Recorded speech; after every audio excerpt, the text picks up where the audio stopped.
আসসালামু আলাইকুম। Lucky's kitchen house চ্যানেলে সবাইকে স্বাগত জানাচ্ছি নতুন একটি রেসিপি দেখার জন্য। গন্ধভাতাল পাতার ডালের বড়া, গাদাল পাতা, যে যাই বলুন না কেন, অনেকে অনেক নামে পরিচিত। গন্ধভাতাল পাতা একটা লতা জাতীয় গাছ। ঔষধি গুণাগুণে ভরা এই পাতা আমাশা, ঠান্ডা, কাশি, অশ্ব ইত্যাদি আরও অনেক রোগের উপকার করে এই পাতাতে। চলুন তাহলে শুরু করি আজকের রেসিপিটি। আমি এই পাতাগুলো খুব ভালোভাবে ধুয়ে পরিষ্কার করে নিয়েছি। এখন চলে যাব মূল রান্নায়। এখানে আমি 1 কাপ পরিমাণ মসুর ডাল পর্যাপ্ত পরিমাণ পানি দিয়ে 2 ঘন্টা মতো ভিজিয়ে রেখেছিলাম। ভিজিয়ে রাখার ফলে ডালটা ফুলে ডাবল হয়ে গেছে। এখন ডালটা আমি পাটায় বেটে নিব এবং পাতাগুলোও বেটে নিব। এখানে আমি গন্ধভাতাল পাতাগুলো বেটে নিয়েছি, মসুর ডাল বেটে নিয়েছি, নিয়েছি রসুন বাটা 1.5 টেবিল চামচ, জিরা বাটা 1.5 টেবিল চামচ, ধনিয়া গুঁড়া 1/2 চা চামচ, হলুদের গুঁড়া 1/2 চা চামচ, পরিমাণ মতো লবণ, 1.5 চামচ মরিচ গুঁড়া, 1 কাপ পরিমাণ পেঁয়াজ কুচি ও 1.5 টেবিল চামচ কাঁচামরিচ কুচি। আমি এখন সবগুলো উপকরণ একসাথে মিশিয়ে নিব। প্রথমে নিয়ে নিলাম গন্ধভাতাল পাতাগুলো বেটে নিয়েছিলাম সেই মিশ্রণটি। এখন দিয়ে দিচ্ছি মসুর ডাল বাটা।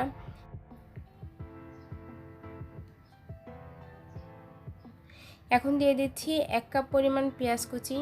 পেঁয়াজগুলোকে আমি কুচি করে কেটে নিয়েছি। দিয়ে দিচ্ছি 1.5 টেবিল চামচ কাঁচামরিচ কুচি। ঝালটা আপনারা কম বেশি করে নেবেন। রসুন বাটা,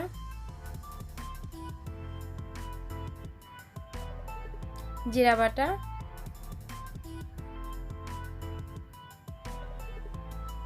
হলুদ গুঁড়া,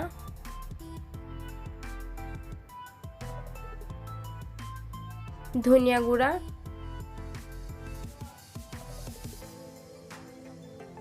মরিচের গুঁড়া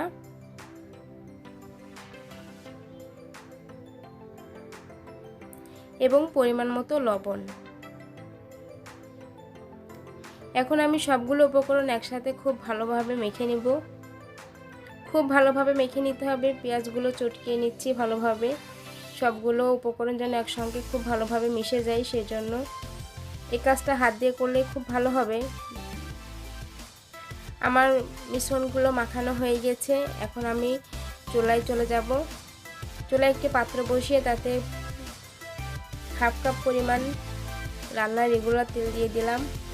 তেলটা একটু গরম হয়ে গেলে এখানে আমি পাকোড়ার মতো একটু বড় বড় করে দিচ্ছি। আপনারা আপনাদের পছন্দ মতো শেপে এগুলো ভেজে নিতে পারবেন।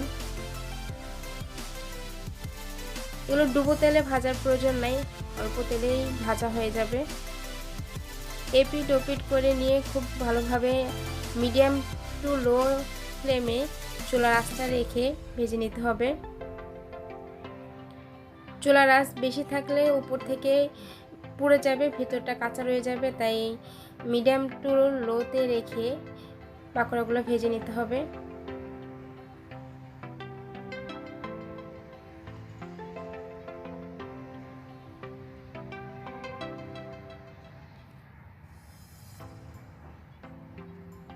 আমি এখন এগুলো উল্টে দিচ্ছি।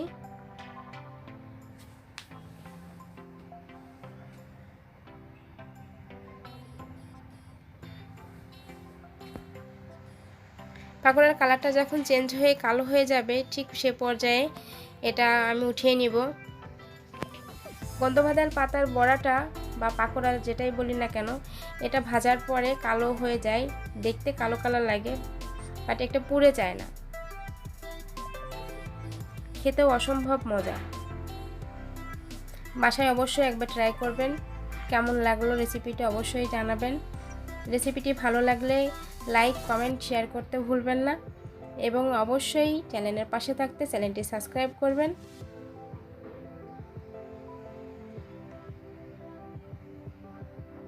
আল্লাহ হাফেজ।